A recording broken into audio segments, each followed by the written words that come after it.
नमस्कार दोस्तों, अपनी ही एक कविता सुना रही हूँ। बहस पार की लंबी धूप संग्रह से मेरा दूसरा कविता संग्रह। दरअसल हुआ ये कि इस कविता की मुझे एक बार फिर से इस तरह याद आई कि ममता जी को लाइव देखा अपनी प्रिय कविताओं पर। उसमें उन्होंने शैलजा पाठक की उस कविता की चर्चा की जिसमें दुपट्टे के फिसलने के दिनों की याद थी, कि वो हमारे दुपट्टे फिसलने के दिन थे। तो ये उससे एक कदम आगे जाके कविता है और थोड़ी सी इसमें विदेशी पृष्ठभूमि, देशी मन, देशी पृष्ठभूमि भी है ना। वही तो बात है डायस्पोरा लिटरेचर के बारे में कि वो पूरी यहाँ भी नहीं होती और पूरी वहाँ भी नहीं होती है। बहरहाल, कविता का शीर्षक है अपहरण। सरकने, फिसलने, खिसकने, इन सब के ज़रूरत से ज़्यादा इल्ज़ाम थे उसके इर्द गिर्द। ज़रूरत से ज़्यादा चर्चा थी कि जैसे कोई उबरने न देना चाहता हो, कि जैसे कोई उबरना न चाहता हो। कभी सरका होगा पल्लू उसका, कभी सरका होगा पल्लू उसका, किसी का भी सरक सकता है, सरकता रहता है। आए दिन की बात है, पर कि जैसे कोई उबरना न चाहता हो ऐसे किसी हादसे से, पर कोई आगे न बढ़ने दे ज़रा से भी उस घटना से, जैसे जहाँ घटी हो घटना, कोई मेट्रो हो या बस। राजधानी के बहुत धूल भरे कोनों में आने या जाने वाली और आंखें जमी हुई हों हर किसी की, चीनी या गुड़ या मुरब्बे या मिठाई पर भिनकती मक्खियों के झुंड की तरह, हटती ही नहीं, हट ही नहीं सकती, जिसके कंपल्सिव भिनकने में देखी जा सकती है चिपकने की क्रिया।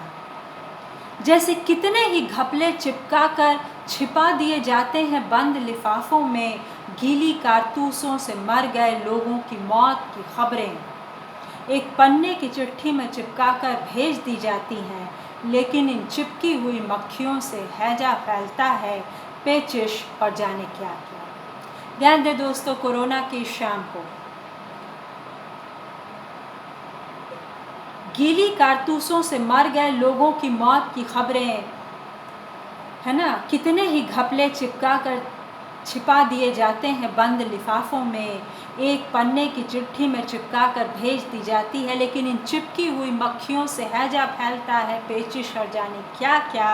और बहुत ज़रूरी है इन मक्खियों को यूं चिपकने से रोकना, और जबकि बहुत जल्दी ज़रूरी था काम, या होती रही बढ़ोतरी केवल इन वारदातों की। और जबकि बहुत ज़रूरी काम था या होती रही बढ़ोतरी केवल इन वारदातों की, खींचकर जबरन उतारा गया साड़ियों का आंचल, खिसकाई गई लोगों की पतलूनें, कुछ ऐसी गाड़ियां भी बनाकर जिनकी सीटों के आगे पीछे होने का कोई हिसाब नहीं था, ऐसी स्थितियां बनाकर जिसमें उस अस्थिर ज़मीन का पता नहीं चलता था जिस पर बसेरा था लोगों का।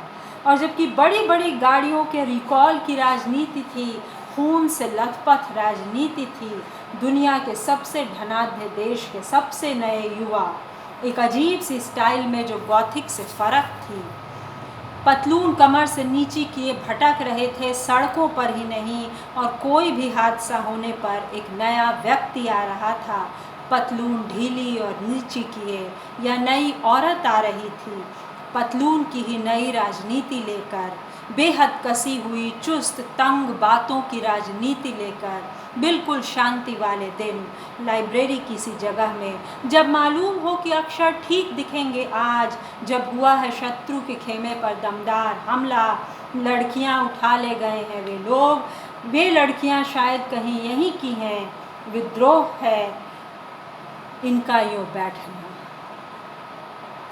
विद्रोह है इनका यूँ बैठना, बहुत ढीली पतलून सरकी हुई और नीचे का अंग वस्त्र बिल्कुल फिट। किसे चाहिए प्रदर्शन, या क्या कोई नेता आने वाला है, क्या कोई नेता आने वाला है? धरते क्यों नहीं इस अपहरण विरोध प्रदर्शन की राजनीति को, कोई बतियाता क्यों नहीं इन सब से, मुझसे? क्या कोई आफत है इन पर, क्या कोई आफत है मुझ पर? क्यों मेरे इर्द गिर्द हैं फिसलने, सरकने, खिसकने के इतने सवाल। शुक्रिया दोस्तों, आशा है कि आपको कविता पसंद आएगी। और यहाँ केवल बोको हराम का अपहरण न देखिए जो अभी अभी ज़िंदा है, चल रहा, अभी भी उठाई जा रही हैं। अभी रिलीज़ हुई इतालवी एक चैरिटी वर्कर, एक ह्यूमनिस्ट, एक भद्र महिला सोमालिया से, और भी इस तरह से बहुत सारे विदेशी भी उठाए जाते हैं। और ये नॉर्थ ईस्ट में एक बहुत प्रसिद्ध कांड हुआ था कि सेना वाले सिपाही उठा कर ले गए थे किसी औरत को, और औरतों ने विरोध किया था। उनका तो खैर न्यूड प्रदर्शन था। तो इस तरह से प्रदर्शन होते रहे हैं, तो बहुत सी बातें। आशा है कि कविता आपको पसंद आएगी। धन्यवाद दोस्तों, प्लीज़ लाइक और सब्सक्राइब करें।